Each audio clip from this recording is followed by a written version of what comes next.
আসলে এই মুহূর্তে আমাদের রাজ্যের যে সর্বোচ্চ আমাদের যে রাজনৈতিক যে লড়াই, এই সাংবিধানিক পথে বা এই গণতান্ত্রিক প্রক্রিয়ার মধ্য দিয়ে তার একটা গুরুত্বপূর্ণ পর্ব শেষ হয়ে গেছে। চূড়ান্ত পর্ব রয়ে গেছে আগামী 2রা ফেব্রুয়ারি। তো এই মুহূর্তে শত নানা ধরনের ঘটনা গেছে অতীতে বা ইতিপূর্বে। বাকি সময়টাতেও যাতে শান্তিপূর্ণভাবে সুন্দরভাবে এটা সুসম্পন্ন হতে পারে, এর জন্য নানা ধরনের প্ররোচনা ছিল, আগেও এখনো আছে। এটাই মূলত বলার।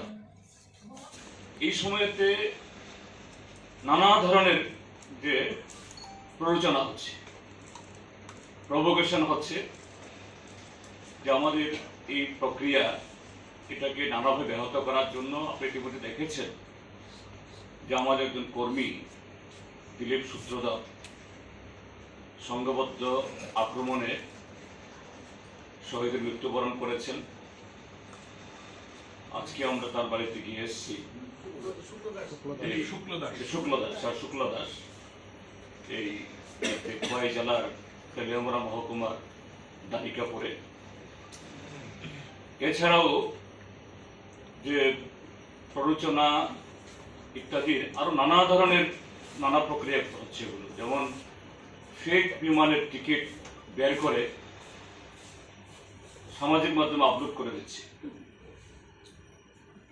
তারপর আরো নানা ধরনের গুজব, যে বাইরে থেকে এই কিছু এরকম এক্সপার্ট তারা আসছে ইভিএম হ্যাকিং করার জন্য, এবং তার পেছনে একটা এই সার্টেন কোয়ার্টার থেকে কিছু গুজব খুব উদ্দেশ্যপ্রণীতভাবে একটা দুষ্ট চক্র নানাভাবে এই জনমনকে এই বিভ্রান্ত করার জন্য জাল বিমানের টিকিট ছড়াচ্ছে, ইয়েতে কেউ যাতে কান্না দেন, বিশ্বাস না করেন।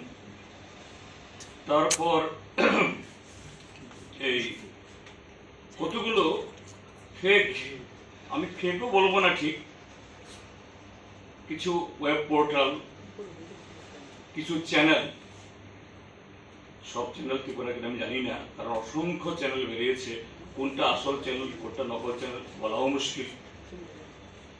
এগুলো দিয়ে একটা এক্সিট পোলের নামে এমন সমস্ত তথ্য বের করাচ্ছে, যার সাথে এই যে পোলিং পার্সেন্টেজ, মানুষ যে এত লড়াই করে, গুন্ডাদের মোকাবেলা করে 8 ঘন্টা 9 ঘন্টা সারিবদ্ধভাবে দাঁড়িয়ে রাত 11টা অব্দি ভোট দিল, এটা ওই ফেক বা কমিশন অফিস থেকে, চিফ ইলেকট্রাল অফিসার অফিস থেকে বিভিন্ন সময়তে তারা পত্রপত্রিকা মিডিয়াকে তারা দিয়েছেন যে অতীতে যে কোনো নির্বাচনের সময়তে এরকম নির্বাচনের সময় যে কালো টাকা বন্টন করা হয়, ব্যবহার করা হয়, তার বহুগুণ বেশি এবার ধরা পড়েছে। যা অন্য রাজ্যে আমরা শুনতাম, এই ত্রিপুরা রাজ্যে সেই কালচারে আমদানি হয়েছে। কিন্তু তার সাথে রিপোর্ট আসছে যে বহু জায়গায় মানুষ সেই টাকা গ্রহণ করেনি, এবং মানুষ ধরিয়ে দিয়েছে যে অমুক অমুক লোক তারা এই টাকা নিয়ে ঘুরছে। এই যে কতগুলো সিমটম, যদি কোনো এক্সিট পোল হয়ে থাকে আগামী দিন ত্রিপুরা রাজ্যের মধ্যে কি ঘটনা হতে চলছে, এই কতগুলো সিমটমই এটাই বলে দেয় what is going to B happen. যে এক্সিট পোল আমি বলছি না সেরকম ভাবে আমিও, কিন্তু যদি এক্সিট পোল যদি সেরকম ভাবে হয়েই থাকে, যেটা এক্সিট পোল যেটা বিবেচনা মধ্যে আনা দরকার, সেটা হলো যে আপনারা দেখেছেন যে 14 তারিখ 15 তারিখ অর্থাৎ সড়ক প্রচার শেষ হয়ে যাওয়ার পর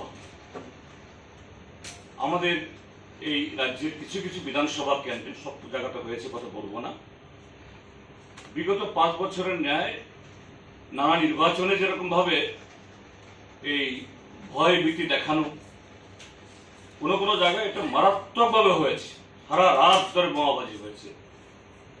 এরকম কতগুলো জায়গা সেখানে রাত 3টা অবধি বোমাবাজি হয়েছে। আবার সেই গ্রাম থেকে, সেই পাড়া থেকে 4টা বাজতেই নারী পুরুষ দল বেঁধে ভোট কেন্দ্রে ঢুকেছেন, লাইনে দাঁড়িয়েছেন। সেখানে নিরাপত্তার দায়িত্বে থাকা এই জওয়ানরা তারা অবাক হয়েছে, নারী এত তাড়াতাড়ি কি। আমি তো আশা করেছিলাম অন্তত মুখ্যমন্ত্রী যে এইরকম ঘটনাগুলি হচ্ছে এগুলো নিয়ে তিনি তো যখন মহাকারণ থেকে না করলেও কিন্তু চিফ মিনিস্টার যে পিস ট্রাঙ্কুইলিটি মেনটেন করার জন্য তিনি আপিল করবেন। Piece not only BJP leader, BJP অফিসে গিয়ে যদি বলে থাকেন এটা আলাদা কথা, তিনি কি বলবেন জানি না, but why he speaking from the office of the chief minister or from his residence even, এটাকে চিফ মিনিস্টার রেসিডেন্স বলা হয়, এই জায়গাটা আপিল করা উচিত। তারপর একজন আমাদের সমর্থক খুন হয়ে গেল, দিলীপ শুক্ল দাস, তার প্রতি তো অ্যাটলিস্ট একটা সহানুভূতির বার্তা, একটু সুখ প্রকাশ, কন্ডোলেন্স জানানো, কিছুই হলো না।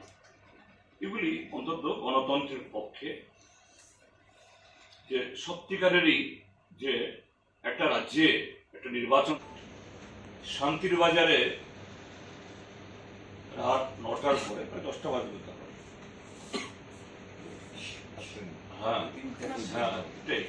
শাসক দলের একটা অংশ গিয়ে ভারত মাতা কি জয়, জয় শ্রীরাম, আবার তার পরদিনেই তেলিয়ামরাতে রাত 10টায় একজন লোক হাজির হয়েছেন,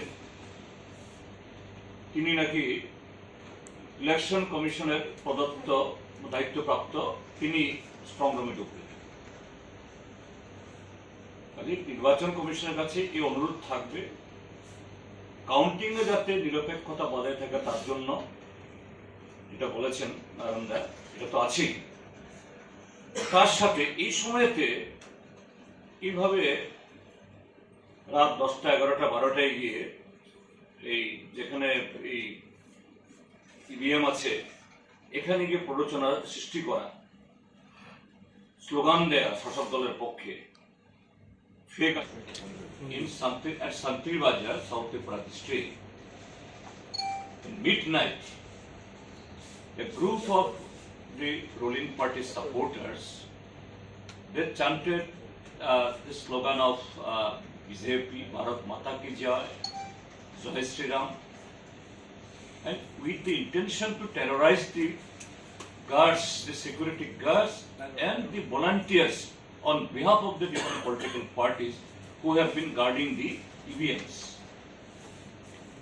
But astonishingly, the police, they have not arrested these people. They should have been arrested, booked against this certain they act, and what is their intention there should have been, that is out out.